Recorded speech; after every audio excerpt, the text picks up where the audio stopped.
Bueno, es jueves del doctor Jorge Castañeda, profesor de la Universidad de Nueva York, ex secretario de Relaciones Exteriores. Jorge, ¿cómo estás? Buenas tardes. ¿Qué tal, Joaquín? Buenas tardes, ¿cómo te va? A todo dar y a ti. Pues mira, muy bien, viendo todo esto que sucede en Estados Unidos, realmente es fascinante. Cada día hay un nuevo escándalo, una nueva ofensa del presidente Trump, una nueva encuesta que muestra que las cosas sí se le están complicando ahora sí seriamente. Por primera vez ayer, Joaquín, aunque hablemos ahorita de otro tema en concreto, pero por primera vez ayer en una encuesta de CNN, creo, no me acuerdo muy bien, el número de personas, la proporción de personas que están a favor de la destitución o impeachment superó, aunque solo por un punto, a los que están en contra, 48-47. Y esto sí es muy nuevo, porque hasta ahora había habido pues mayorías más o menos significativas en contra de Trump, pero no a favor de la destitución. Ayer por primera vez sí se invierte, aunque solo sea por un punto, esta relación, y como lo ha dicho mucho el propio Trump y su abogado Rudy Giuliani, esta es una batalla más que jurídica, política, y más que política en el Congreso, en la opinión pública. Si empieza a haber una mayoría de los norteamericanos que se inclinan por el llamado impeachment, pues eso sí va a empezar a tener un peso que no necesariamente tendría únicamente en función del expediente jurídico, Joaquín. Sí, y además de esto podría, no sé si prosperar, pero sí avanzar más con una Cámara de Representantes de mayoría demócrata, como todo parece indicar, ¿no? Pues sí, estas mismas encuestas, varias en los últimos días, muestran que sí, la probabilidad de que los demócratas sí obtengan una mayoría, por lo menos en la Cámara de Representantes, que es la cámara de origen del procedimiento de destitución, pues sí, esa probabilidad es cada vez mayor, al grado que ya hoy muy poca gente considera factible que los republicanos conserven su mayoría. Lo que está en disputa es por cuál va a ser la magnitud de la ola azul, como le dicen, azul siendo el color de los demócratas, y dos, si esa ola se extiende al Senado, que parece poco probable, pero ya no imposible del todo. Ahora, el deterioro es dramático, Jorge, el deterioro de Trump. Es tremendo, sobre todo entre los llamados independientes, es decir, es lógico que su popularidad con los demócratas sea ínfima, es lógico que su base se mantiene bastante fiel, digamos, sigue conservando un 80% de su base, aunque su base ha disminuido un poco, es decir, es 80% de un 100 menor, pero en fin todavía conserva eso. Pero entre la gran proporción de llamados independientes, gente que no es ni demócrata ni republicana, ahí se ha perdido una decena de puntos, 6 o 7 si no me equivoco, en el último mes, y una decena de puntos en los últimos 2 o 3 meses con todos estos escándalos. Entonces eso es lo que realmente sí está complicándole mucho la vida, y que pone en duda, Joaquín, algo que quería comentar contigo.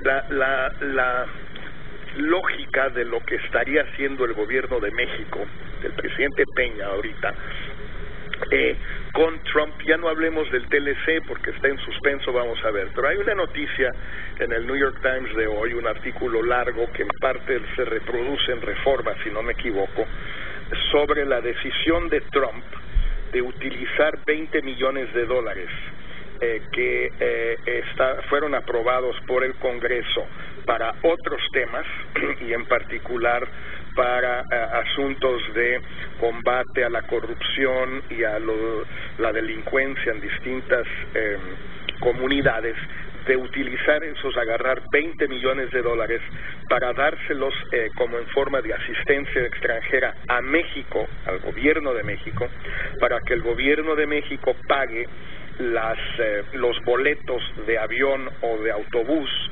para deportar hasta 17,000 personas que se encuentran en México sin papeles.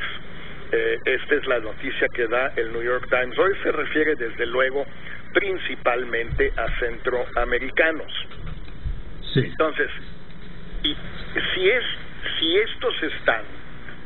estos centroamericanos están en México, digamos, para escoger un punto intermedio, en Puebla, pues México no necesita asistencia de Estados Unidos, aunque la hemos recibido en el pasado, sobre todo en el 2014, pero en fin, si hay un salvadoreño en Puebla que lo detiene el INAMI y no tiene papeles, procesan su solicitud de asilo, que casi todos las hacen, se rechaza por X o Y motivo, se decide deportarlo, pues el costo para México es relativamente bajo, es ponerlo en un autobús y dejarlo en la frontera con Guatemala, y ya le tocará a Guatemala decidir si quiere aceptarlo, si es hondureño o salvadoreño, o no lo quiere aceptar, o México no quiere deportarlo, o ya se verá.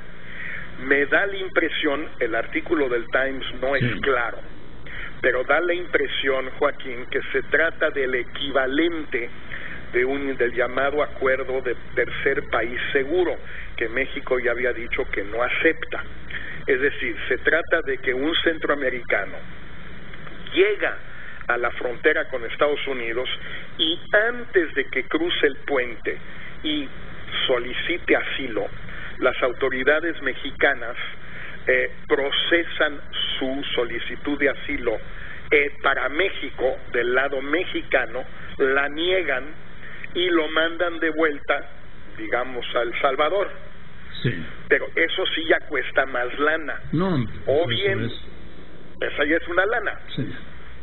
Pues sí, y entonces Estados Unidos dice, México se queja, oye, yo no te voy a hacer el trabajo sucio y además caro. Entonces Estados Unidos dice, bueno, pues sucio o no, por lo menos yo sí asumo el costo. Un crítico de esta decisión en el mismo artículo del New York Times de hoy lo dice en todas sus letras. El señor Ali Nourani, el director ejecutivo del Foro Nacional de Migración: no debiéramos estarle pagando a otro país para que haga nuestro trabajo sucio. Pues eso es exactamente lo que esto significa, si es cierto este artículo, esta noticia del New York Times, que México estaría actuando en los hechos como si hubiera un acuerdo de llamado tercer país seguro con Estados Unidos. Tercer país seguro, digamos, es el equivalente de lo que tienen Austria y Alemania, Joaquín. Pensemos en un refugiado o migrante sirio, llega a Austria y dice, yo quiero ir a Alemania para pedir asilo. Pero como Alemania y Austria tienen este acuerdo, las autoridades austriacas dicen, no, tú tienes que pedir asilo aquí en Austria, porque aquí es donde estás, y Austria es un país tan seguro como Alemania, lo cual es cierto. No sé si sea el caso de México y Estados Unidos. Parece un poco excesivo pensar que para los centroamericanos México sea un país igual de seguro que Estados Unidos. En fin, pues ya lo veremos muy pronto y te agradezco mucho que estés como todos los jueves, querido Jorge. Un fuerte abrazo, Joaquín. Que estés muy bien, el doctor Jorge Castañeda, profesor de la Universidad de Nueva York y exsecretario de Relaciones Exteriores, porque hoy es jueves de Jorge Castañeda.